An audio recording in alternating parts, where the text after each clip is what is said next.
retour de Jésus-Christ, une vérité de première importance. Vérité négligée même bien souvent par ceux-là qui se disent chrétiens parce que ignorés.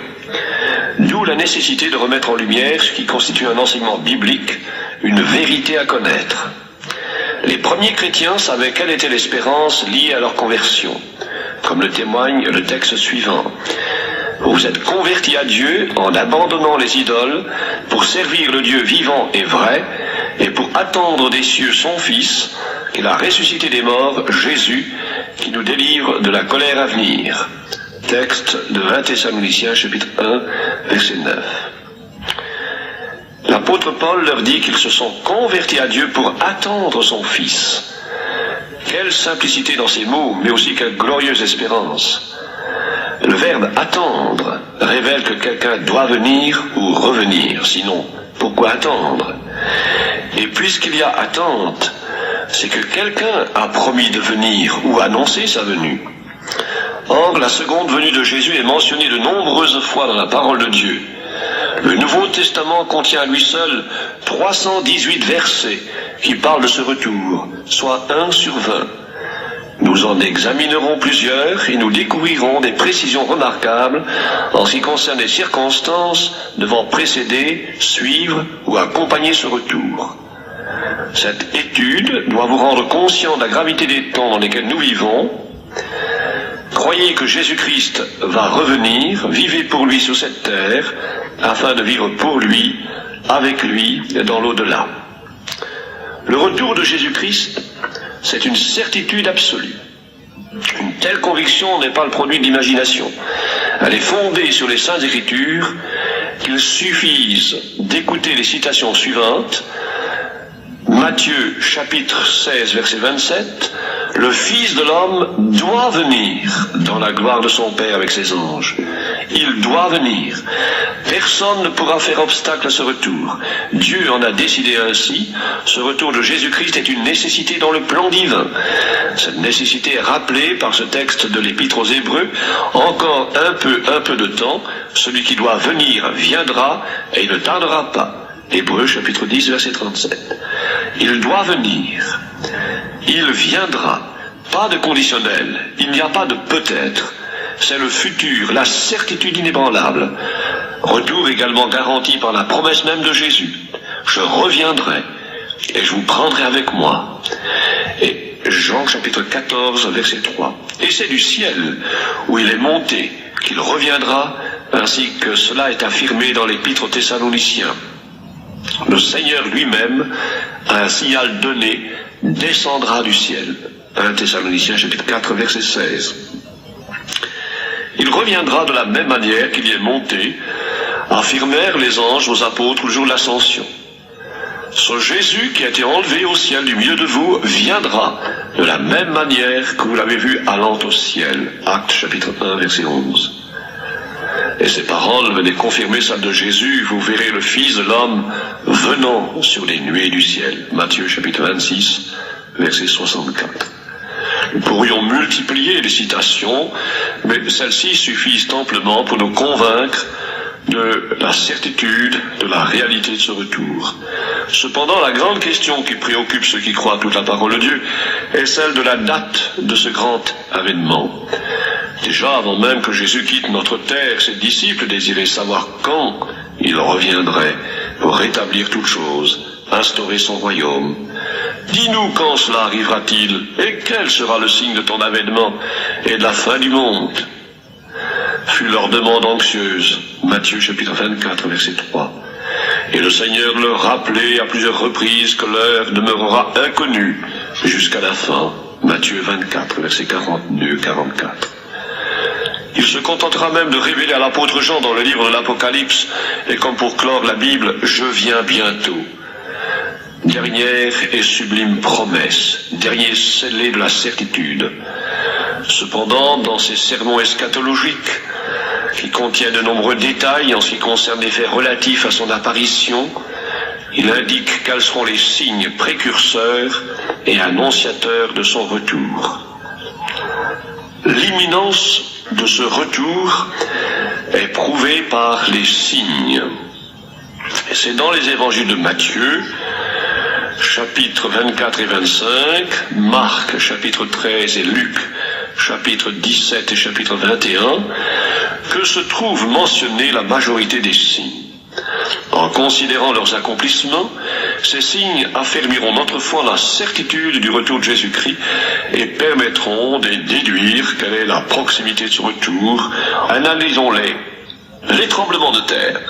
Matthieu chapitre 24 verset 7. Il y aura en divers lieux des tremblements de terre. Luc 21 verset 11. Il y aura de grands tremblements de terre. Le Seigneur a annoncé qu'il y aura des tremblements de terre en divers lieux et qu'ils seront grands. Or, selon les renseignements qui nous ont été transmis, il y a une recrudescence incontestable des séismes. Au XVIIe siècle 4, au XVIIIe 7, au 19e 9, en notre 20e siècle, ce chiffre est déjà dépassé et les plus grands tremblements de terre connus y ont eu lieu. 18 avril 1906, San Francisco, en Californie, est balayé par un effroyable tremblement de terre. En 1908, c'est Messine, avec 100 000 victimes. 1923, Tokyo, 142 000 victimes. 1933, 150 000 personnes périssent à Kansu. En 1945, c'est au Pérou que le tremblement de terre fait 5 000 morts, puis il vient 48 avec 4 000 morts au Japon, 49, 10 000 morts en Équateur, 53, des centaines de morts en Perse, en Turquie, etc. Et on pourrait ajouter encore d'autres tremblements de terre, et ceux qui étudient les mouvements de notre globe et qui s'attardent à tout ce qui concerne ces tremblements de terre constatent que l'ampleur va grandissante, et cela fait frémir en pensant à ce fait même que ces tremblements de terre peuvent d'un jour à l'autre amener l'écorce terrestre à craquer. Et ceci vient confirmer les textes d'Apocalypse chapitre 6 versets 12 et 14. Je regardais quand il ouvrit le 16e sceau, il y eut un grand tremblement de terre, le soleil devint noir comme un sac de crin, etc., etc. Et ceci n'est-il pas en parallèle avec Matthieu 24, 29, après ces jours de détresse, le soleil s'obscurcira, la lune ne donnera plus sa lumière, les étoiles tomberont du ciel. Incontestablement, des grandes convulsions de la terre ont précédé le retour en gloire de Jésus-Christ. Nous y avançons à grands pas. Les signes s'accomplissent sous nos yeux. Le Seigneur est à la porte. Il est très proche. Il y a aussi un tremblement de terre d'autre importance, non par son ampleur, mais à cause du lieu où il s'est produit. C'est celui qui ébranla en 1927 la Palestine, de l'époque, qui fit 700 morts et 3000 blessés. Il a paru alors, dit-on, une faille dans la montagne des Oliviers.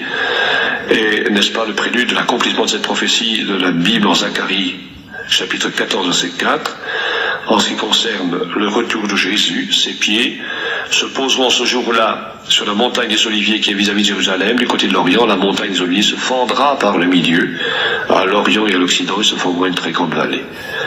Tout ceci peut se réaliser très vite. Jésus viendra promptement. Telle est l'expression de l'original dans l'Apocalypse. Sommes-nous prêts? À ces tremblements de terre s'ajoute le fracas de la mer et son agitation. Luc chapitre 21 verset 25. Il y aura de l'angoisse chez les nations qui ne sauront que faire au bruit de la mer et des flots. Serait-ce point l'allusion aux raz-de-marée, aux tempêtes qui ont déjà fait tant de victimes au Japon, en Hollande, en Angleterre et ailleurs? Que sera-ce lors de la catastrophe finale?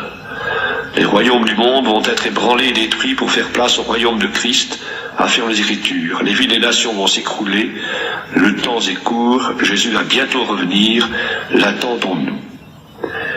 Les pestes sont mentionnées dans Luc chapitre 21 verset 11, il y aura en divers lieux des pestes. Il serait trop long d'énumérer les misères occasionnées par de tels fléaux au cours des siècles. Citons seulement assez près de nous, pour la Première Guerre mondiale, la grippe espagnole qui provoqua la mort de 12 millions de personnes. Aux victimes de cette épidémie, il faut ajouter la liste imposante de tous ceux qui ont succombé aux ravages du typhus, du choléra, la tuberculose, du cancer sous toutes ses formes, la poliomyélite et tout dernièrement la grippe dite asiatique qui a atteint des millions de personnes. Et malgré la science et les vaccins, les épidémies enrayées font place à des épidémies nouvelles. N'est-ce pas une preuve que ce que Jésus a prédit s'est déjà réalisé et qu'il ne saurait tarder? Quant aux famines, il était en Marc chapitre 13, verset 8, il y aura des famines. Et au cours des siècles, il y a toujours eu des famines, mais ceux de notre siècle, dit du progrès, suffisent pour nous convaincre que ce signe est aussi accompli. En 1920, 15 millions de Chinois moururent de faim. En 1921, la famine fit environ 30 000 morts par jour en Russie par suite de la sécheresse, et, dit-on, 2 millions périrent. En 1942, en Grèce, 150 à 200 000 personnes succombèrent à la faim en 11 mois, d'après les estimations officielles. Et aux Indes, également, bien des régions, il y a eu des famines ces dernières années. Jésus disait, il y aura, et nous pouvons dire, il y a eu des famines, ainsi son retour est peut-être plus proche que nous le pensons. Quant aux guerres, Matthieu chapitre 24, versets 6 et 7 dit, vous entendrez parler de guerre et de bruit de guerre, gardez-vous d'être troublés, car il faut que ces choses arrivent, mais ce ne sera pas encore la fin. Une nation s'élèvera contre une nation et un royaume contre un royaume. Les documents publiés par la Société du droit international attestent qu'il n'y a eu que 268 années de paix au cours des 34 derniers siècles, malgré les 8000 traités de paix conclus pour toujours, soi-disant pour toujours. Ainsi les guerres et par suite les bruits de guerre n'ont point cessé selon la prophétie du Seigneur, mais ce qui doit caractériser la fin, comme l'indique Jésus, c'est l'intensité grandissante des guerres, une nation contre une nation, puis un royaume contre un royaume. Au cours des guerres de 1914, qui fait 10 millions de morts, et 1939, qui anéantit 39 millions de personnes, les nations se sont dressées contre d'autres nations.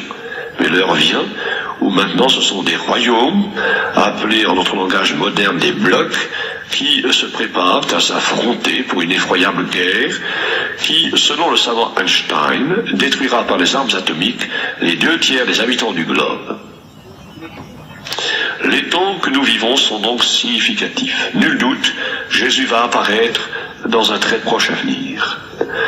Quant à l'évangélisation du monde, Jésus a dit en Matthieu 24, verset 14, cette bonne nouvelle du royaume sera prêchée dans le monde entier pour servir de témoignage à toutes les nations. Alors viendra la fin. Dans Marc, chapitre 13, verset 10, il déclare qu'il faut premièrement que la bonne nouvelle soit prêchée à toutes les nations. Le Seigneur n'a pas dit que le monde entier se convertira avant son retour, mais que l'évangile sera prêché au monde entier pour servir de témoignage. Ce fait est une réalité entre le XXe siècle. La propagation de l'évangile a en effet pris des proportions considérables depuis un siècle environ. La Bible n'était traduite qu'en 14 langues en l'année 1500, elle est maintenant plus de 1200.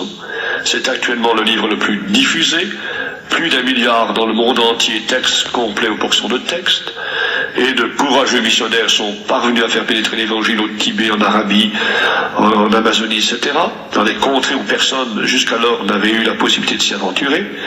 Et on peut affirmer que l'évangile, selon l'ordre de Christ en Actes 8-9, est allé jusqu'aux extrémités de la terre, et que se répand actuellement de plus en plus dans le monde entier. Chaque jour, en effet, l'évangile est diffusé par le moyen de la radio, sur tous les continents. Même la Chine rouge est atteinte aujourd'hui par des émissions évangéliques de radio, et la diffusion de l'évangile sur toute la surface de la terre est un signe que nous sommes arrivés à la fin, pour employer l'expression de Jésus. Il nous a parlé également des persécutions. Matthieu 24, verset 9. Alors on vous livrera au tourment, et l'on vous fera mourir, et vous serez haïs de toutes les nations à cause de mon nom. Luc 21, verset 12, on mettra la main sur vous, et l'on vous persécutera, on vous livrera aux synagogues, on vous jettera en prison, on vous mènera devant des rois et des gouverneurs à cause de mon nom. Cela vous arrivera afin que vous serviez de témoignage. La diffusion de l'évangile dans sa vérité ne va pas sans rencontrer l'opposition de ceux qui ne veulent pas de Jésus comme sauveur et maître. Les premiers persécutés furent les apôtres. Ils furent jetés en prison à cause du nom de Jésus. Certains furent martyrisés. Défense leur fut faite de parler du nom de Jésus. Les chrétiens eux-mêmes, malgré les menaces, rendirent témoignage au nom de Jésus et durent parfois endurer d'atroces persécutions au temps des empereurs romains. Des milliers en furent victimes, soit brûlés vifs, soit jetés en pâture aux bêtes féroces. Le cortège des chrétiens persécutés au cours des âges est immense. De nos jours, persécutés au cours des âges est immense. De nos jours, combien de chrétiens encore viennent s'ajouter à ce cortège, surtout dans les pays où il n'y a pas la liberté religieuse, tels que les pays communistes. Le sang des martyrs, à cause de leur foi au nom de Jésus, annonce que Jésus va bientôt revenir. Le Seigneur a aussi parlé de l'apostasie et des progrès de l'iniquité. Matthieu chapitre 24 verset 12, « Parce que l'iniquité se sera accrue, la charité du plus grand nombre se refroidira. » 2 Thessaloniciens chapitre 2 verset 3, « Que personne ne vous séduise d'aucune manière, car il faut que l'apostasie soit arrivée auparavant. » Il n'est pas exagéré de dire que les nations prétendues chrétiennes sont en pleine apostasie. Le mot apostasie signifie loin de la base, c'est-à-dire éloigné de la vérité première. Si Jésus-Christ et ses apôtres venaient sur terre aujourd'hui, ils ne reconnaîtraient pas dans les religions des hommes le simple évangile qu'ils prêchaient et enseignaient, et qui transformait tant de vies. Les enseignements humains ont pris tant de place que la vérité est étouffée.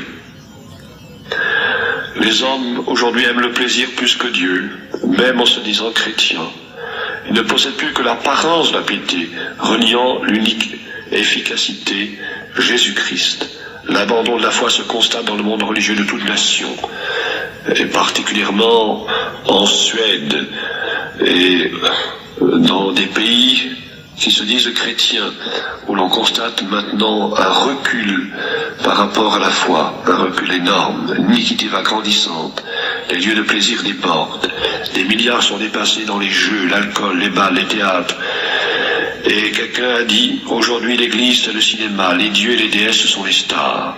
La criminalité juvénile augmente en des proportions considérables. En Amérique on compte un divorce sur 5 mariages. Il suffit de lire les journaux de nos pays pour y voir dans leurs colonnes adultère, vol, crime, banditisme, drame de l'alcoolisme. Jésus-Christ avait bien annoncé. L'iniquité serait grande à la fin des temps, comme cela l'était au temps de Lot. Et il a dit qu'à son avènement, le monde sera comme en ces temps de Noé et de Lot, où les gens avaient abandonné la foi en Dieu. Le monde s'éloigne de Dieu et par suite se livre au péché. L'apostasie est liée au désarroi dans le monde moral, social, économique et international. Nous sommes dans ce monde souillé et apostat, nous sommes à l'époque de la fin.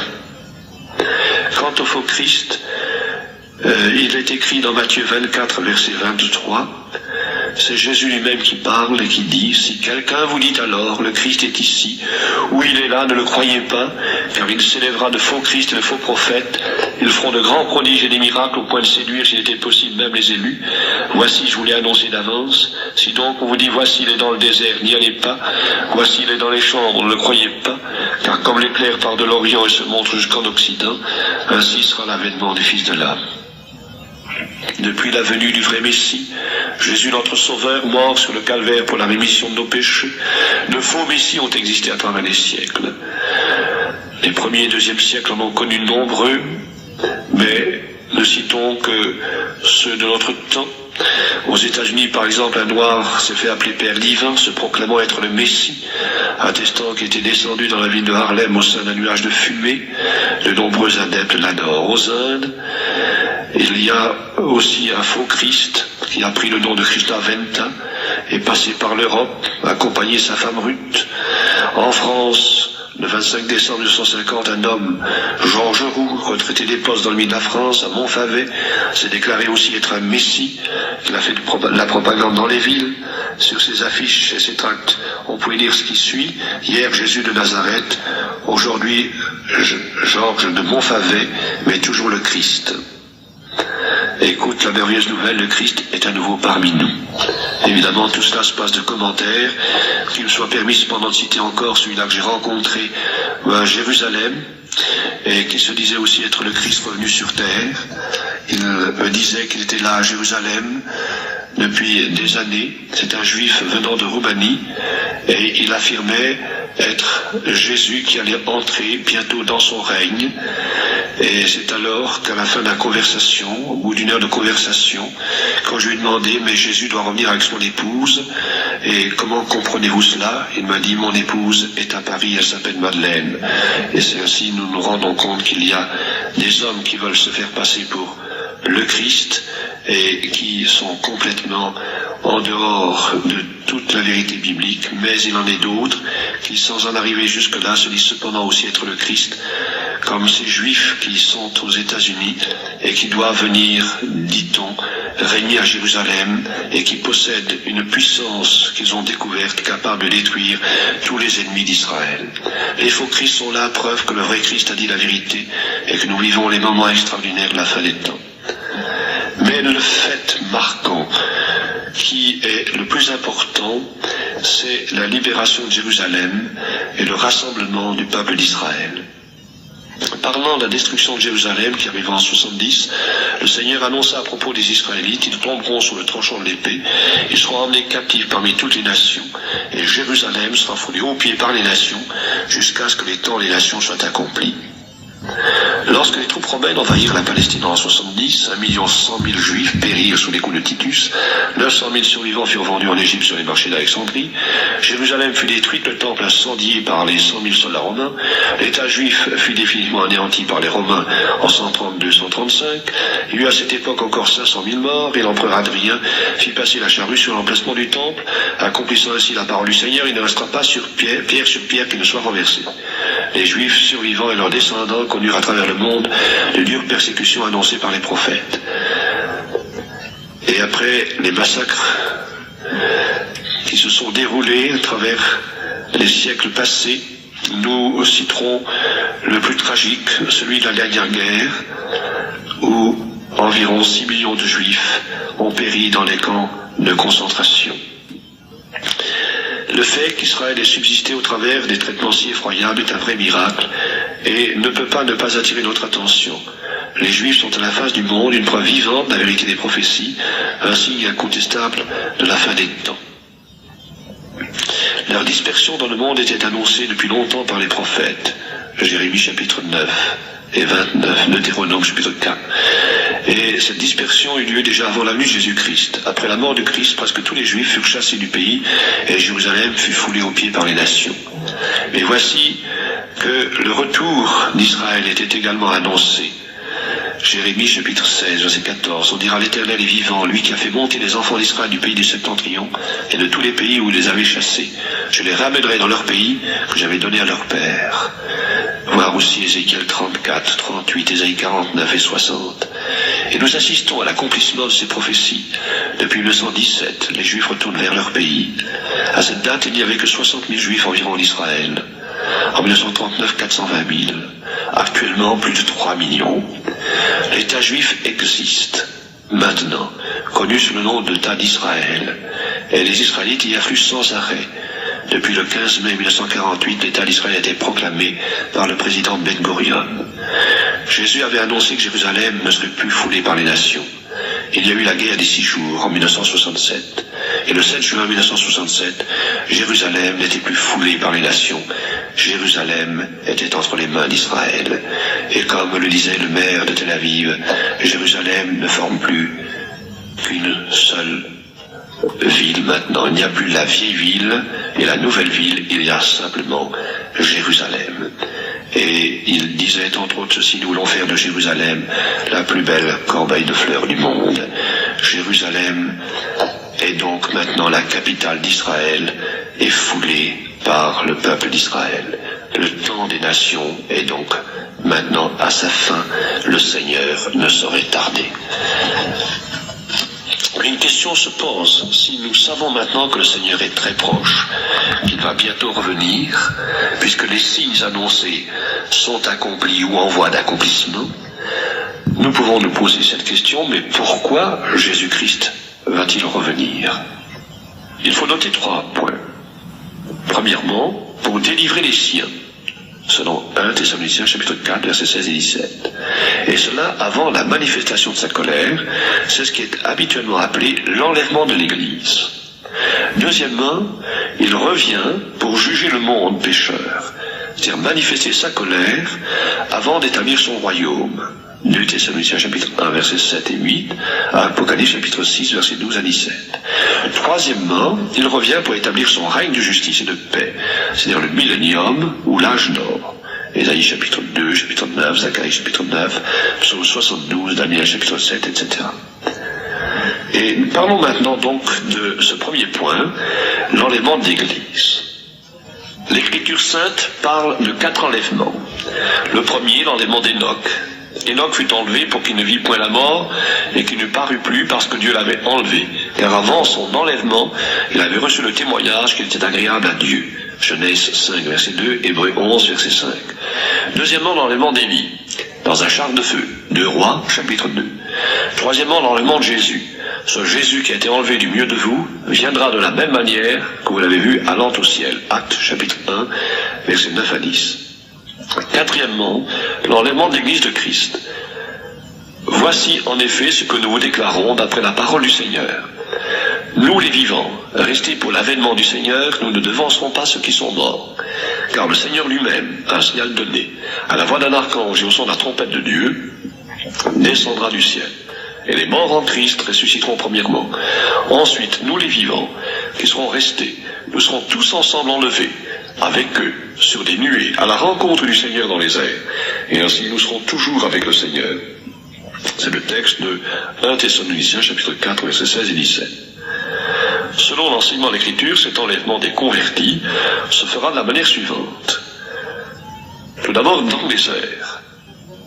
Il importe de ne pas confondre l'apparition de Jésus-Christ sur la terre pour établir son règne, après avoir jugé les nations, avec sa venue dans les airs pour chercher son Église. Ainsi, il vient d'abord dans les airs, c'est la première phase du retour, et ensuite sur la terre, seconde phase du retour. Nous serons enlevés à la rencontre du Seigneur. Cette rencontre est aussi mentionnée par Jésus dans la parabole des 10 vierges, où il souligne la nécessité de la vigilance pour attendre l'époux. Matthieu chapitre 25, verset 6. Et il se comprend que l'époux ne vienne pas de la même manière que le juge, décrit dans Apocalypse chapitre 19, verset 11 à 16. Nous serons enlevés avec des corps glorieux.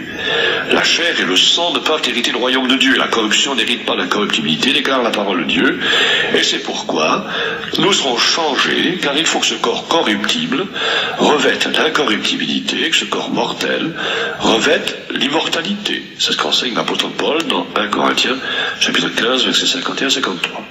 Il est ajouté que notre corps deviendra corps céleste, corps spirituel, corps glorieux. 1 Corinthiens 15, versets 42-49. Il deviendra semblable au corps de gloire du Seigneur. Philippiens 3, verset 20-21.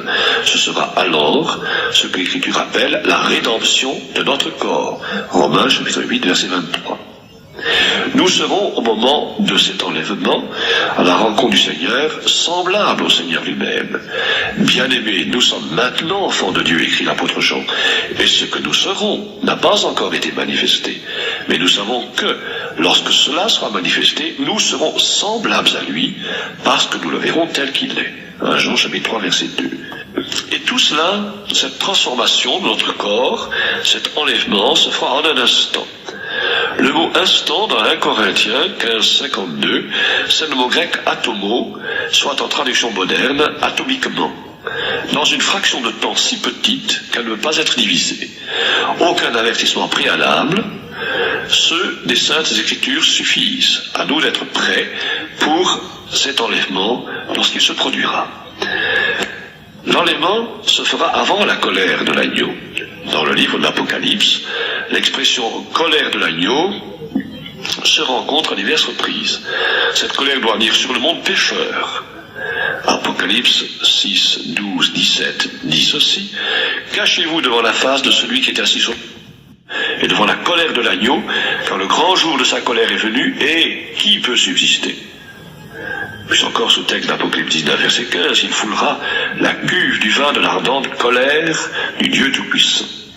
Le terme colère se rencontre souvent dans la parole de Dieu pour désigner la juste indignation du Dieu saint contre le péché, et aussi la manifestation de sa justice rétributive qui punit le pécheur obstiné. Le grand jour de sa colère est celui où Dieu prononcera son jugement sur les nations.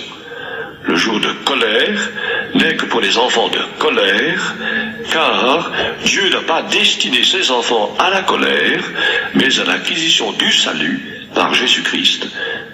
C'est le texte de 1 Thessaloniciens chapitre 5, verset 9. Si le monde incrédule doit passer par la colère de l'agneau, il est réjouissant de savoir que les chrétiens participeront non à la colère, mais aux noces de l'agneau. Apocalypse chapitre 19, versets 7 à 9. La manifestation de cette colère est encore appelée ruine soudaine. 1 Thessaloniciens chapitre 5, verset 3, dont il est dit que personne n'échappera. Ceci indique nettement que le monde entier subira l'effroyable catastrophe, mais que l'Église en sera épargnée puisque précédemment enlevée au ciel. Selon 1 Thessaloniciens 4, verset 17. Le Seigneur lui-même nous invite à nous tenir prêts afin d'être en état d'échapper. Jésus dit bien en état d'échapper, Luc 21, 36. Il parle même de délivrance, Luc 21, 28. C'est aussi pourquoi il est dit que Jésus viendra une seconde fois pour ceux qui l'attendent pour leur salut, Hébreux 9, 28. Le verbe enlever de 1 Thessaloniciens chapitre 4 vient du mot grec harpazo, qui peut se traduire par enlever de force, ravir, saisir, emporter à la hâte, s'emparer vivement de quelqu'un ou de quelque chose. Il y a dans ce mot le caractère de surprise et de rapidité à cause d'un danger immédiat, imminent. Ainsi, une maman qui verrait le feu prendre à sa maison s'empresserait d'enlever en toute hâte ses enfants afin qu'ils ne périssent pas. Pour aussi penser que l'enlèvement des enfants de Dieu aura lieu avant la ruine soudaine. En conséquence, l'Église du Seigneur n'a pas à attendre la réalisation de tous les signes annoncés par Jésus comme devant précéder son retour sur terre, puisqu'elle sera enlevée avant le jour de la colère. L'enlèvement peut donc se produire d'un moment à l'autre. La délivrance de Lot, qui en est une frappante illustration, est donnée aussi comme avertissement par Jésus. Le cataclysme n'eut lieu que lorsque Lot fut au large, en sécurité, et Lot symbolise les disciples du Seigneur. Rappelons-nous que le Seigneur nous délivre de la colère à venir. 1 Thessaloniciens 1, versets 9 et 10. Et c'est pour cela que nous l'attendons. Mais la question se pose encore, qui sera enlevé? Le Christ possède une seule Église appelée son corps. Christ est le chef de l'Église qui est son corps et dont il est le sauveur. Éphésiens chapitre 5 verset 23. Le mot Église vient du mot grec ecclésia, signifiant chapelle hors d'eux. L'Église est donc l'ensemble de ceux qui sont sortis du monde, du péché, de la condamnation. C'est l'assemblée des fidèles, et non pas l'assemblée des fidèles et des infidèles. L'important est donc d'être membre de ce corps par le moyen de la foi, et savoir qu'il ne s'agit pas de l'enlèvement de telle communauté religieuse, mais de tous ceux qui appartiennent au Seigneur, ainsi que le révèle 1 Corinthiens 15, versets 22-23. Revivront en Christ ceux qui appartiennent à Christ lors de son avènement. Le fait d'appartenir à un groupe religieux n'offre donc aucune garantie si nous n'appartenons pas à Christ. Jésus connaît les brebis qui lui appartiennent, et il n'a pas besoin de faire d'enquête pour le savoir. Le berger appelle par leur nom les brebis qui lui appartiennent. Les brebis entendent ma voix, je les connais, et elles me suivent. Jean 10, 3 et 27. Le Seigneur connaît ceux qui lui appartiennent. 2 Timothée 2, 19. La question est donc de savoir si nous appartenons au Seigneur, si nous pouvons réellement dire avec conviction que nous ne nous appartenons plus à nous-mêmes, mais à Dieu qui nous a racheté un grand prix en donnant sur la croix son Fils unique pour nous sauver. 1 Corinthiens 6, 19. Êtes-vous une brebis du Seigneur? Sachez que Jésus le bon berger enlèvera ses brebis, celles qui lui appartiennent, pour les mettre en sécurité dans sa bergerie céleste. Dans 1 Thessaloniciens 4, il est précisé que les morts en Christ ressusciteront premièrement, puis les vivants seront enlevés avec eux. Il est évident qu'il s'agit également des vivants en Christ, ceux qui sont enracinés en lui, et pour lesquels il n'y a plus de condamnation. D'autre part, le Seigneur n'a-t-il pas déclaré à propos de son retour et par suite de l'enlèvement, l'un sera pris, l'autre laissé. Matthieu 24, verset 40-41, Luc chapitre 17, verset 34-35. Il est incontestable que celui qui sera pris sera celui qui appartient au Seigneur, qui est avec le Seigneur. De même que dans un tas de sueurs et de pointes, l'aimant que l'on approche n'attire que les pointes et laisse la sueur. Jésus-Christ ne pourra attirer à lui que ceux qui ont accepté son pardon et sa vie par le moyen de la foi en son sacrifice, et qui auront donc sa nature. Ainsi, notre enlèvement dépendra de notre attitude à l'égard de Christ lors de sa venue. Enoch, est-il dit, marcha avec Dieu, et Dieu le prit, Hébreux 11, verset 5. À nous aussi de marcher avec Dieu. L'unité spirituelle de l'Église sera rendue visible par l'enlèvement. Alors on cherchera partout ceux qui appartenaient à Christ, comme on l'a fait pour Enoch et pour Élie. Hébreux 11 et 2 Rois 2, verset 15. Jésus peut-il vous dire, cher auditeur, je reviendrai et je te prendrai avec moi. Jean 14, 2. Écoutons alors cette exhortation de l'épître de Jean, la première, chapitre 2, verset 28. Demeurez en Christ, afin que, lorsqu'il paraîtra, nous ayons de l'assurance, et qu'à son avènement nous ne soyons pas confus et éloignés de lui. Être enlevé et régner éternellement avec Christ dans un corps glorieux, semblable à celui de leur Sauveur, telle est l'espérance des disciples du Seigneur, car là où est le Maître, là aussi sera le disciple, et tel est le maître, tels aussi seront les disciples. Aussitôt après l'enlèvement des disciples de Jésus-Christ, aura lieu la manifestation de la colère de l'agneau, qui sera, premièrement, le juste jugement de Dieu à l'égard des nations qui n'auront point voulu écouter la vérité divine. Le Seigneur Jésus apparaîtra du ciel avec les anges de sa puissance, au milieu d'une flamme de feu, pour punir ceux qui ne connaissent pas Dieu et ceux qui n'obéissent pas à l'évangile de notre Seigneur Jésus-Christ. 2 Thessaloniciens chapitre 1 versets 7 à 8. Deuxièmement, la colère de l'agneau sera en quelque sorte la fin du temps de la patience du Seigneur, la mise d'un terme à l'impiété des hommes comme au temps de Noé. Genèse chapitre 6 verset 5 et deuxième épître de Pierre chapitre 3 verset 9. Ce sera aussi une ruine soudaine. 1 Thessaloniciens chapitre 5 verset 3. Une catastrophe mondiale effroyable au cours de laquelle se mêleront à la fois la guerre, les fléaux, les cataclysmes.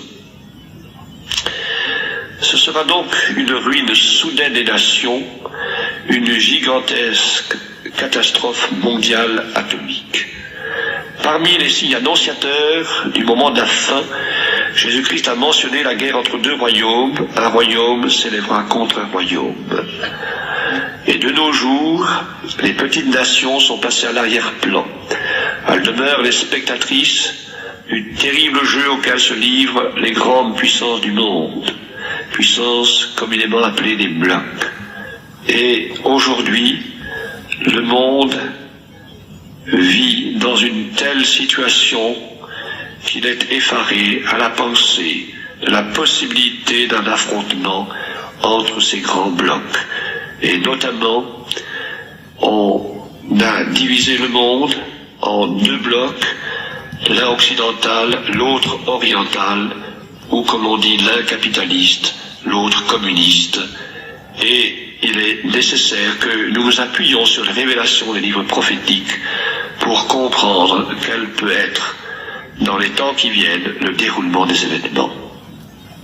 Et étant donné que la parole de Dieu a été écrite pour notre instruction, il vaut la peine d'étudier les textes prophétiques qui contiennent des précisions quant aux événements qui se préparent sous nos yeux.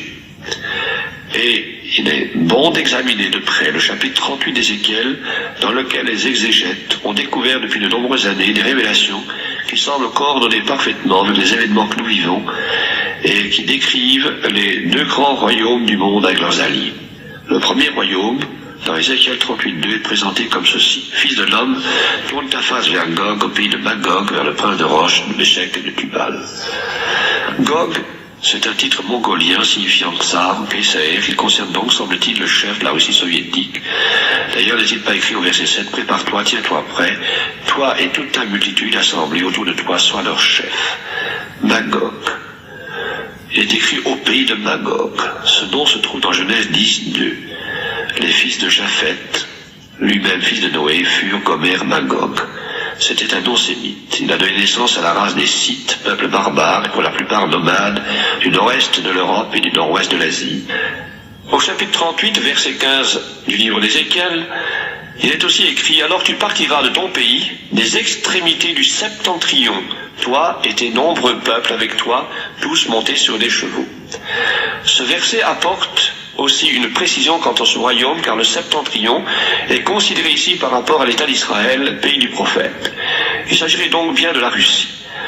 Quant au deuxième royaume, il est dit dans Ézéchiel 38, verset 13, « Les marchands de Tarsis et leurs lionceaux te diront. » Ceux qui ont étudié les questions prophétiques ont discerné dans les marchands de Tarsis une grande puissance maritime, en l'occurrence l'Angleterre qui a pour symbole le lion. Les lionceaux seraient par conséquent ses alliés, aux pays anglo-saxons, États-Unis, Canada, Australie, etc.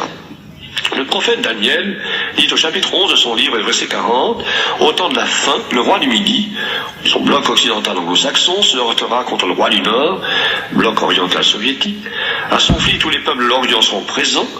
L'eau de l'Euphrate tarit, afin que le chemin des rois venant de l'Orient fût préparé. » Apocalypse 16, verset 12.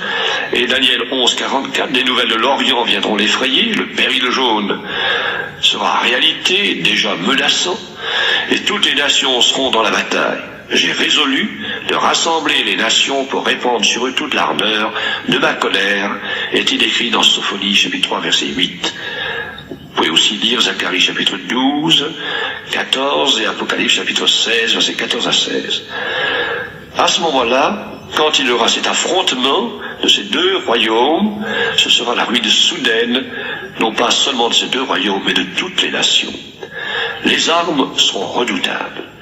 Les savants nucléaires sont tous parfaitement d'accord pour affirmer que si le danger de guerre n'est pas écarté à jamais, la bombe atomique conduira le genre humain au suicide. Or, comme la guerre s'annonce être encore possible, l'avenir est par conséquent fort peu rassurant. Des milliards et des milliards sont engloutis dans la diabolique industrie des engins de mort. Ce n'est certes pas pour la paix que l'on travaille fiévreusement à la fabrication et aux expériences des bombes atomiques ou à hydrogène. Les faits sont là et nul ne peut les nier. Les nations s'ingénient à trouver des armes de plus en plus puissantes. Les États-Unis fut la nation qui la première découvrit la bombe atomique et qui la première en fit usage sur les villes japonaises d'Hiroshima et de Nagasaki, tuant des dizaines de milliers de personnes. En 1954, le 1er mars, elle a expérimenté une bombe à hydrogène qui, lors de l'explosion, a dépassé en violence les prévisions des savants, à tel point que des pêcheurs japonais ont été victimes des radiations, quoique se tenant très loin d'eux l'expérience. Le représentant démocrate Carl Durham, membre de la commission atomique, déclara à cette époque que la bombe à hydrogène est une chose si horrible qu'il valait mieux informer l'opinion mondiale des dommages et des désastres qu'elle pouvait provoquer.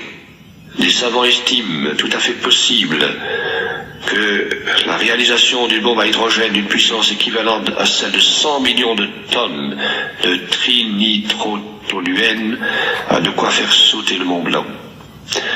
Dans son discours du 8 décembre 1953, le président Eisenhower disait « Aujourd'hui, les bombes atomiques sont plus de 25 fois plus puissantes que les armes qui ont marqué l'aube de l'âge atomique. » Il a indiqué que le stock atomique américain s'accroît quotidiennement. Il dépasse en puissance destructrice le total de tous les projectiles et de toutes les bombes larguées par tous les avions et tirées de tous les canons de la Deuxième Guerre mondiale sur tous les théâtres.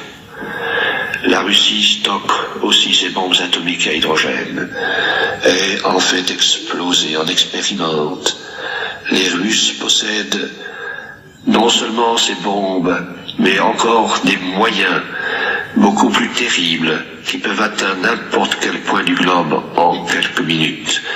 Et ainsi les grandes puissances sont armées avec des bombes qui tournent également autour de la Terre dans ces satellites qui sont des menaces pour la paix du monde. C'est un déluge de feu qui est en préparation. La température dégagée par la bombe de 3 kilos et demi lancée sur le Japon a libéré 60 milliards de calories, soit une chaleur égale à 10 millions de kilos de charbon incandescent, soit une chaleur de 2000 milliards de degrés centigrades, puissance de destruction équivalente à celle de 1 million de bombes ordinaires de 10 tonnes. Et quand on songe que les bombes actuelles sont des centaines de fois plus puissantes, rien d'étonnant à ce que la Bible parle de feu.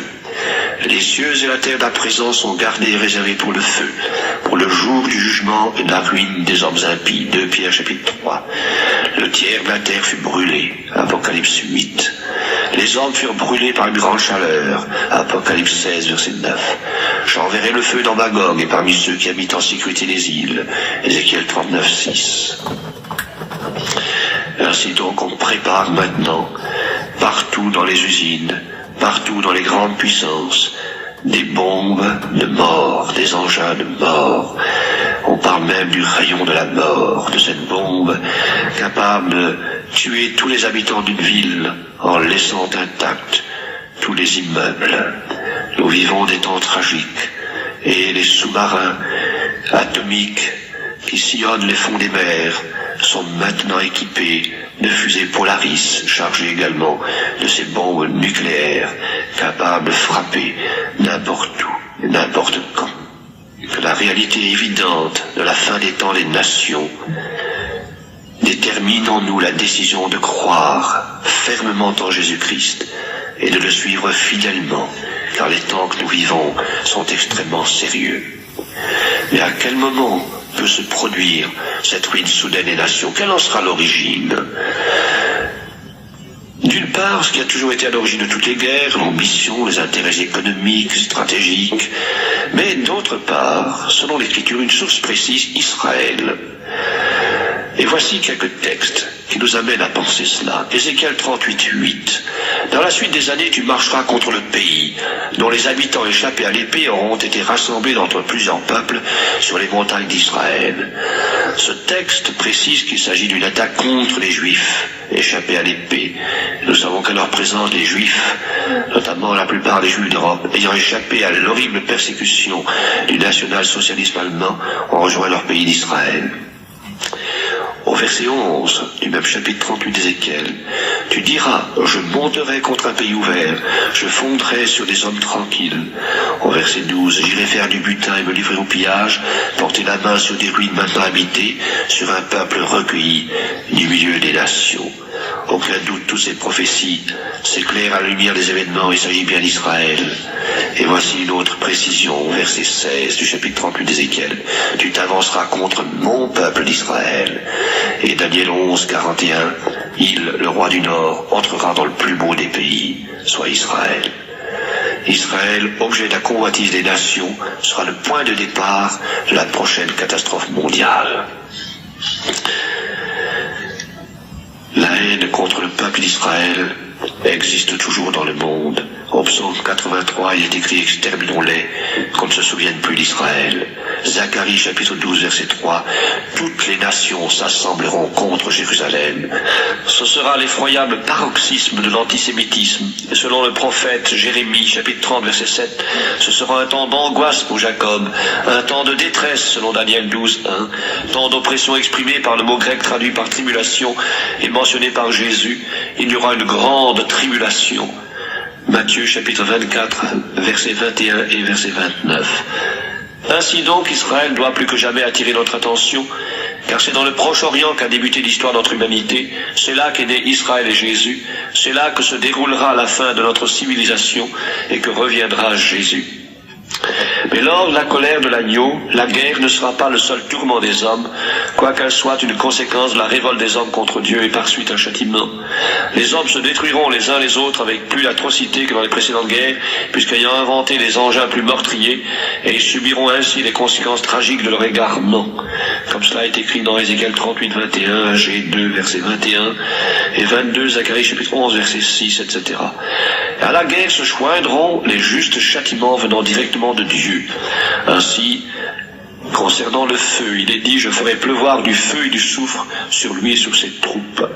Et dans les textes de la parole de Dieu, nous voyons en effet des châtiments qui sont mentionnés, et le feu atomique peut aussi bien être employé par Dieu pour exercer son jugement sans que Dieu ait besoin des inventions des hommes. Les tremblements de terre sont mentionnés dans Ézéchiel 38, 20 et dans l'Apocalypse. Ces séismes peuvent se produire aussi sans engin de guerre. Quant aux famines, cela peut également venir à cause de la sécheresse ou à cause de quelque événement imprévisible par l'homme. Les plaies. Les savants ont inventé les bombes microbiennes qui font parler d'une future guerre biologique. Les chercheurs mettent au point le virus de la peste qui fit 25 millions de morts en Europe au XIVe et XVe siècle. Une toxine bactériologique a été expérimentée dans le laboratoire du général Webb, chef de division chimique américaine. Quelques grammes de ce poison super mortel suffiraient à détruire les habitants des USA et du Canada. Les maladies microbiennes sont infiniment plus terribles que les gaz asphyxiants. Le pouvoir des armes bactériologiques a de quoi faire trembler le plus téméraire. Mais les plaies peuvent venir autrement que par les bombes microbiennes. Du temps de Moïse, n'y a-t-il pas eu les 10 plaies d'Égypte? Et Ézéchiel 38, 22 précise « J'exercerai mes jugements contre lui par la peste et par le sang ». Et Zacharie 14, 12 précise « Voici la plaie dont l'Éternel frappera tous les peuples qui auront combattu contre Jérusalem. Leur chair tombera en pourriture, tandis qu'ils seront sur leurs pieds, leurs yeux tomberont en pourriture, etc. » La maladie d'Hiroshima dont furent atteints les survivants du bombardement atomique ressemble étrangement à cette description. Mais la plaie peut aussi venir sans le secours de bombes atomiques. Les cieux seront ébranlés. Il y aura un bouleversement dans la nature tout entière, selon Luc chapitre 21, versets 24 à 26, Apocalypse chapitre 6. Il y aura de nombreux morts, le tiers peut-être plus. Il suffit pour cela de lire l'Apocalypse chapitre 6, versets 7 à 8, chapitre 9, verset 18, etc. Jérémie chapitre 25. Le savant Einstein affirmait qu'avec la bombe atomique, les 2/3 des hommes périraient. Et cela malgré les cavernes que les hommes se creusent dans les montagnes ou les souterrains protégés de plomb pour empêcher la radioactivité des atomes. Certains disent, il n'est pas possible que Dieu permette que tant d'hommes meurent. Cela oublie Sodome et Gomorrhe, villes desquelles seulement Lot et sa famille furent sauvés, et le déluge, auquel seulement Noé et sa famille échappèrent, soit 8 personnes. Alors soyons prêts, afin de ne pas connaître ce terrible châtiment, la colère de l'agneau. Mais quand s'achèvera cette colère? Plusieurs textes nous parlent d'une durée de 3 ans et demi, ou 1260 jours, ou 42 mois. Daniel chapitre 7, verset 25, chapitre 9, verset 27, chapitre 12, verset 6, ou l'Apocalypse chapitre 11, 12 et 13. On ne saurait être absolument affirmatif quant à l'application de ce temps à la durée de la colère, située entre la venue de Jésus dans les airs pour enlever l'Église et sa venue sur terre pour y régner. Mais nous savons que le dénouement de cette tragédie de l'humanité aura lieu en Israël. C'est là que se livrera le plus dur des combats et le dernier. Ce sera la bataille d'Armageddon. Apocalypse 16, verset 16, ils les rassemblèrent dans le lieu appelé en hébreu Armageddon. Le mot Armageddon signifie montagne de Megiddo, et Megiddo peut se traduire par écrasé, coupé. On y voit donc l'allusion à un carnage sans pareil. Ainsi, on peut dire que Armageddon est la montagne de désolation. Géographiquement, Megiddo est le nom d'une ville adossée au mont Carmel, dans la plaine de Jisraël. C'est le champ de bataille qui fait le plus célèbre en Israël. Il est mentionné dans 2 Chroniques, chapitre 35, Zacharie, chapitre 12. Et ce fait historique est comme le symbole de cette dernière bataille. Ce sera non seulement la bataille dans cette vallée de Megiddo, mais ce sera au fond la grande Megiddo du monde entier, la grande Armageddon du monde entier. Jésus-Christ descendra du ciel pour mettre un terme à ce massacre. Zacharie 14, 3. Deuxièmement, il viendra avec des légions d'anges. 2 Thessaloniciens chapitre 1, verset 7-8. Alors qu'à Gethsémani, il fit point appel à eux. Ses saints, son église, l'accompagneront. Colossiens 3. Il sera environné de gloire. Matthieu 24. Il apparaîtra comme un éclair. Marc 13. Il anéantira l'antichrist, nommé l'impie, et tous les adversaires de Dieu par l'éclat de son avènement. 2 Thessaloniciens 2, Apocalypse 19, etc. Il posera ses pieds sur le mont des Oliviers. Zacharie 14, 4. Tous les Juifs le verront, avec ses mains percées, l'accepteront comme Messie. Zacharie 12, 10. Tout Israël sera sauvé. Romains 11, 26. À savoir le reste qui aura passé par le feu. Zacharie 13, 8. C'est alors que s'accomplira la prophétie du livre de Daniel. La pierre détachée de la montagne sans le secours d'aucune main détruira tous les royaumes humains et les remplacera. Daniel 2, 34-35 et 44-45. Ce royaume de Jésus-Christ doit avoir une durée de 1000 ans et est appelé millénium. S'agit-il vraiment de 1000 ans ou est-ce un chiffre symbolique dont il est question dans le livre de l'Apocalypse? Nous lisons au chapitre 9, verset 15, les 4 anges qui étaient prêts pour l'heure, le jour, le mois, l'année. Ici donc, on comprend qu'une année est une année. Lorsqu'il est dit que pour Dieu 1000 ans sont comme un jour, il n'est pas écrit que 1000 ans équivalent à un jour. Ce règne de 1000 ans est-il vraiment terrestre? Une analyse attentive du chapitre 20 d'Apocalypse permet de déclarer sans crainte que ce royaume sera sur la terre. Le diable est jeté dans l'abîme afin qu'il ne séduisit plus les nations, et quand les 1000 ans seront accomplis, Satan sera lié de sa prison, il sortira pour séduire les nations qui sont aux 4 coins de la terre. Ainsi donc, pendant que Satan est lié, les nations sont sur la terre, et d'autre part dit des rachetés qu'ils règneront sur la terre. Apocalypse, chapitre 20, verset 3, verset 7, verset 8, et chapitre 5, verset 9 et 10. Donc le royaume de Jésus-Christ durera 1000 ans, et 1000 ans sur la terre. Ce sera le rétablissement de toutes choses, dont il est parlé dans Acte 3, versets 19 et 21. Repentez-vous donc et convertissez-vous pour que vos péchés soient effacés, afin que le temps de rafraîchissement vienne de la part du Seigneur, et qu'il vous envoie celui qui vous a été destiné, Jésus-Christ, que le ciel doit recevoir, jusqu'au rétablissement de toutes choses, dont Dieu a parlé anciennement par la bouche de ses saints prophètes. La Bible affirme donc qu'il y aura un rétablissement de toutes choses, Et ce sera un rétablissement dans la nature, dans les animaux, dans l'homme. Ce sera la prospérité matérielle, une situation sociale merveilleuse. Jésus sera le prince de la paix, donnant la paix, faisant du monde un séjour de paix. Et la situation spirituelle sera également des plus remarquables. Toutes les nations seront bénies en notre Seigneur, et tous les Israélites convertis au Christ seront alors au service du Maître, et 144 000 de ces Juifs seront d'ailleurs engagés dans un service particulier dont il est question dans l'Apocalypse, chapitre 7. On viendra à Jérusalem implorer le Seigneur, ce sera l'unique lieu de pèlerinage du monde. Alors cette parole de Jésus s'accomplira, ma maison sera appelée une maison de prière pour toutes les nations. Marc chapitre 11 verset 17, Jérusalem sera la capitale spirituelle du monde. Mais nous savons que ce temps-là est aussi appelé à se terminer, puisqu'il ne doit durer que 1000 ans. Et si beau que soit le millénium, au royaume de Dieu sur la terre, ce ne sera pas encore le ciel dans toute sa pureté. Et ce paradis terrestre de 1000 ans est appelé à connaître l'histoire du paradis d'Adam et Ève. Après un temps de félicité admirable dans la présence de Dieu, le tentateur vint vers Adam, et il viendra vers tous les hommes une dernière fois. Après tant de leçons, les hommes refuseront-ils d'écouter la voix du tentateur? Non, déclare les Saintes Écritures. Appelés à exprimer leur volonté sans contrainte, il y aura des êtres humains qui se laisseront séduire par leur serpent ancien, déliés pour un peu de temps, avant qu'ils ne soient enchaînés pour toujours. Alors éclatera une nouvelle révolte contre Dieu. Les nations se lanceront aveuglées par Satan à l'attaque de Jérusalem pour essayer encore une fois de détruire Israël, le peuple choisi de Dieu. Ce sera la rébellion contre le gouvernement de Christ, comme au jour de l'arrestation du Seigneur, où les hommes face au Fils de Dieu déclaraient: nous ne voulons pas qu'il règne sur nous. Luc 19, 14, en exigeant de Pilate la mort de leur sauveur par ces termes: crucifie-le. Alors le feu descendra encore du ciel, et cette fois consumera la terre. Ce sera la fin du monde. Apocalypse 21. L'histoire des terriens ne sera pas achevée pour cela. Tous les hommes seront traduits devant le tribunal de Dieu pour être jugés. Ce sera le jugement dernier.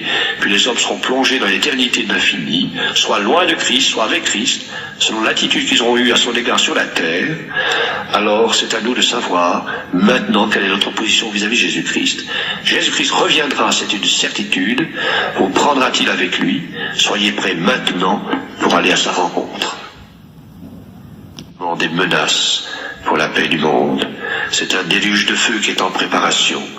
La température dégagée par la bombe de 3 kilos et demi lancée sur le Japon a libéré 60 milliards de calories, soit une chaleur égale à 10 millions de kilos de charbon incandescent, soit une chaleur de 2000 milliards de degrés centigrades, puissance de destruction équivalent à celle de 1 million de bombes ordinaires millitonnes. Et quand on songe que les bombes actuelles sont des centaines de fois plus puissantes, rien d'étonnant à ce que la Bible parle de feu. Les cieux et la terre d'à présent sont gardés et réservés pour le feu, pour le jour du jugement et de la ruine des hommes impies. 2 Pierre chapitre 3. Le tiers de la terre fut brûlé. Apocalypse 8. Les hommes furent brûlés par une grande chaleur. Apocalypse 16, verset 9. J'enverrai le feu dans Magog et parmi ceux qui habitent en sécurité des îles. Ézéchiel 39, 6. Ainsi donc on prépare maintenant, partout dans les usines, partout dans les grandes puissances, des bombes de mort, des engins de mort.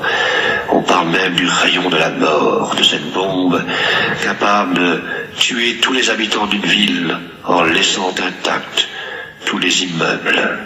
Nous vivons des temps tragiques et les sous-marins atomiques qui sillonnent les fonds des mers sont maintenant équipés de fusées Polaris, chargées également de ces bombes nucléaires capables de frapper n'importe où et n'importe quand.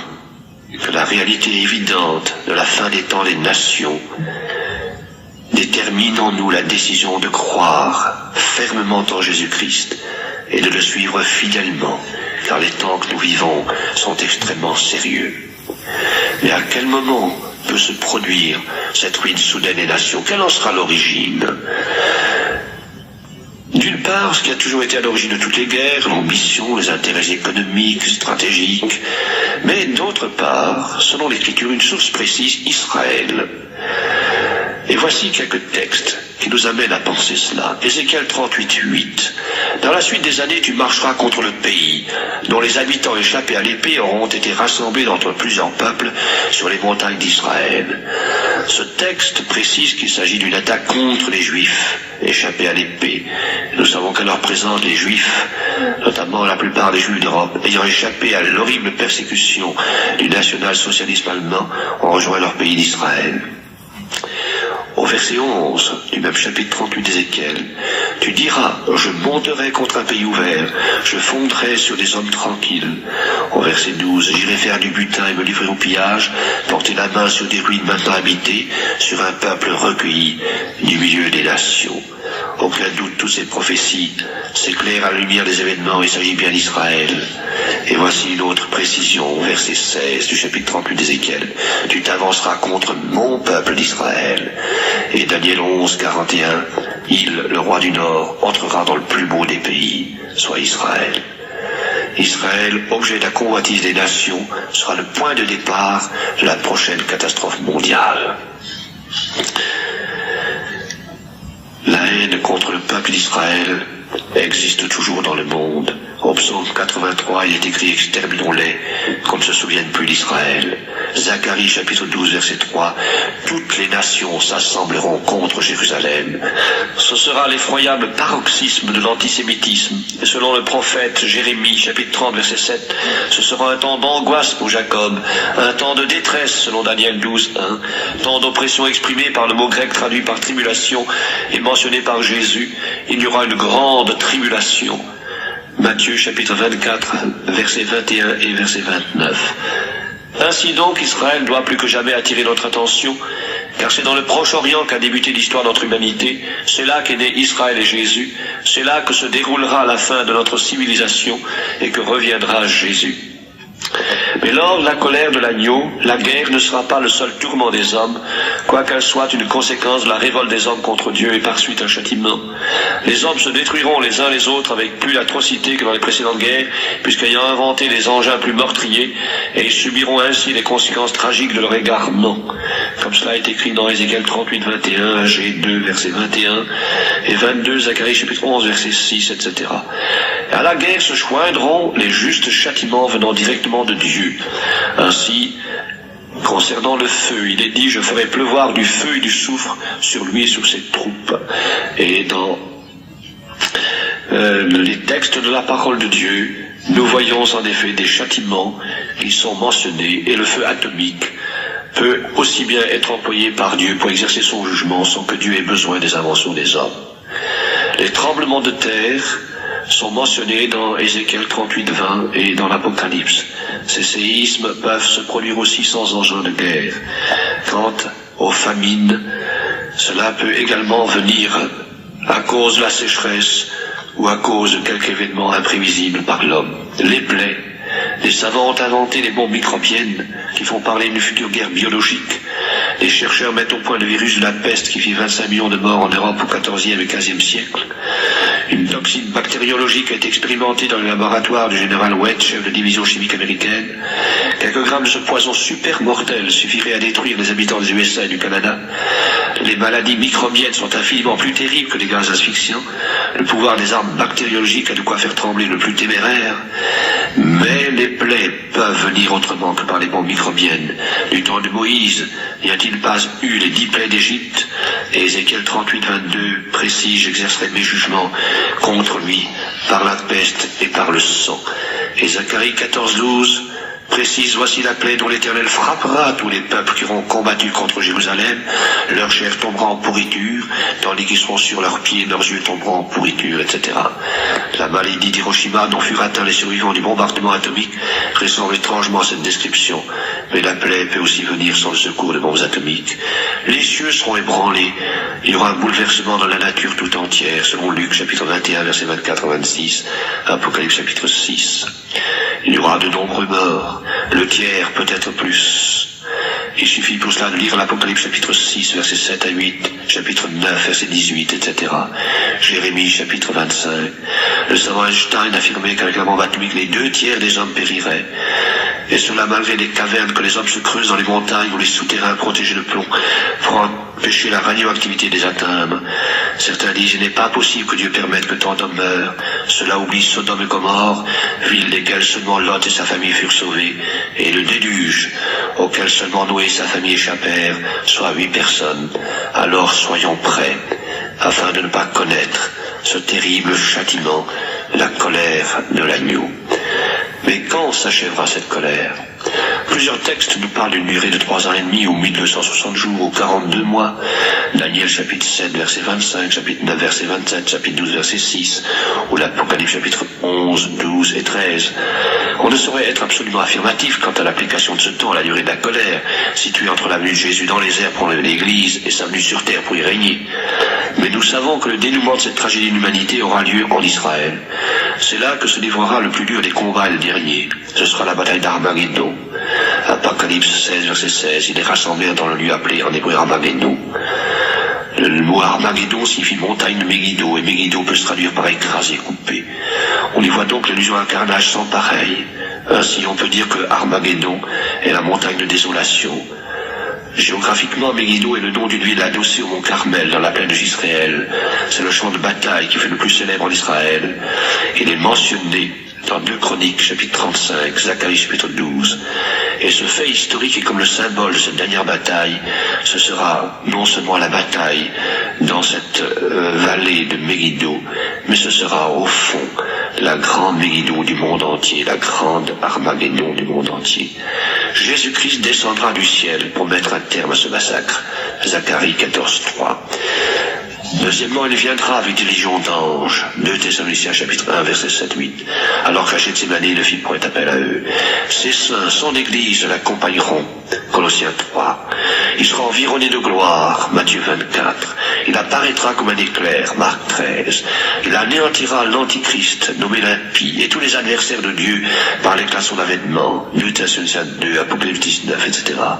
Il posera ses pieds sur le mont des Oliviers. Zacharie 14, 4. Tous les Juifs le verront avec ses mains percées, l'accepteront comme Messie. Zacharie 12, 10. Tout Israël sera sauvé. Romains 11, 26. À savoir le reste qui aura passé par le feu. Zacharie 13, 8. C'est alors que s'accomplira la prophétie du livre de Daniel. La pierre détachée de la montagne sans le secours d'aucune main détruira tous les royaumes humains et les remplacera.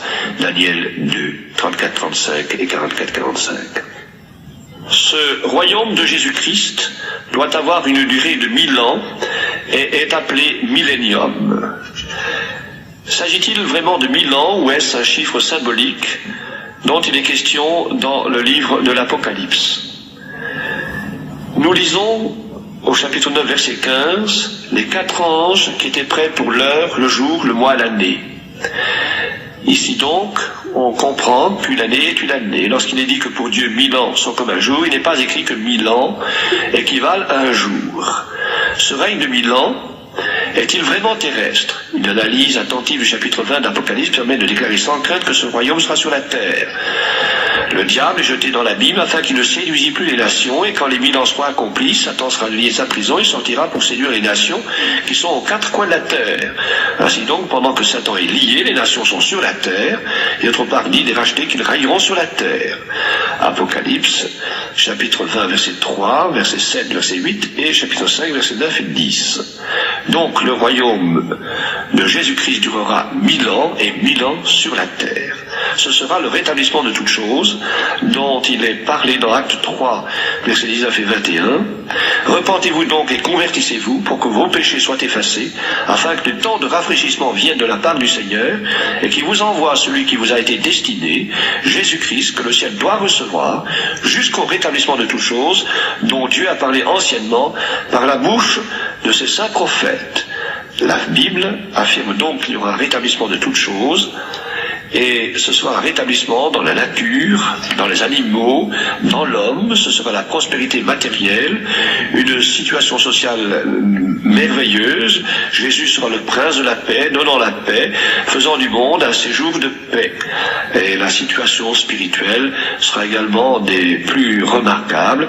Toutes les nations seront bénies en notre Seigneur, et tous les Israélites convertis au Christ sont alors au service du Maître, et 144 000 de ces Juifs seront d'ailleurs engagés dans un service particulier dont il est question dans l'Apocalypse, chapitre 7. On viendra à Jérusalem implorer le Seigneur, ce sera l'unique lieu de pèlerinage du monde. Alors cette parole d'Écriture s'accomplira, ma maison sera appelée une maison de prière pour toutes les nations. Marc chapitre 11 verset 17, Jérusalem sera la capitale spirituelle du monde. Mais nous savons que ce temps-là est aussi appelé à se terminer, puisqu'il ne doit durer que 1000 ans. Et si beau que soit le millénium, au royaume de Dieu sur la terre, ce ne sera pas encore le ciel dans toute sa pureté. Et ce paradis terrestre, 2000 ans, est appelé à connaître l'histoire du paradis d'Adam et Ève. Après un temps de félicité admirable dans la présence de Dieu, le tentateur vint vers Adam, et il viendra vers tous les hommes une dernière fois. Après tant de leçons, les hommes refuseront-ils d'écouter la voix du tentateur? Non, déclare les Saintes Écritures. Appelés à exprimer leur volonté sans contrainte, il y aura des êtres humains qui se laisseront séduire par leur serpent ancien, déliés pour un peu de temps, avant qu'ils ne soient enchaînés pour toujours. Alors éclatera une nouvelle révolte contre Dieu. Les nations se lanceront aveuglées par Satan à l'attaque de Jérusalem pour essayer encore une fois d'exclure d'Israël, le peuple choisi de Dieu. Ce sera la rébellion contre le gouvernement de Christ, comme au jour de l'arrestation du Seigneur, où les hommes face au Fils de Dieu déclaraient: nous ne voulons pas qu'il règne sur nous. Luc 19, 14, en exigeant de Pilate la mort de leur sauveur par ces termes: crucifie-le. Alors le feu descendra encore du ciel et cette fois consumera la terre. Ce sera la fin du monde. Apocalypse 21. L'histoire des terriens ne sera pas achevée pour cela. Tous les hommes seront traduits devant le tribunal de Dieu pour être jugés. Ce sera le jugement dernier. Puis les hommes seront plongés dans l'éternité de l'infini, soit loin de Christ, soit avec Christ, selon l'attitude qu'ils ont eue à son égard sur la terre. Alors c'est à nous de savoir maintenant quelle est notre position vis-à-vis de Jésus-Christ. Jésus-Christ reviendra, c'est une certitude. Vous prendra-t-il avec lui? Soyez prêts maintenant pour aller à sa rencontre.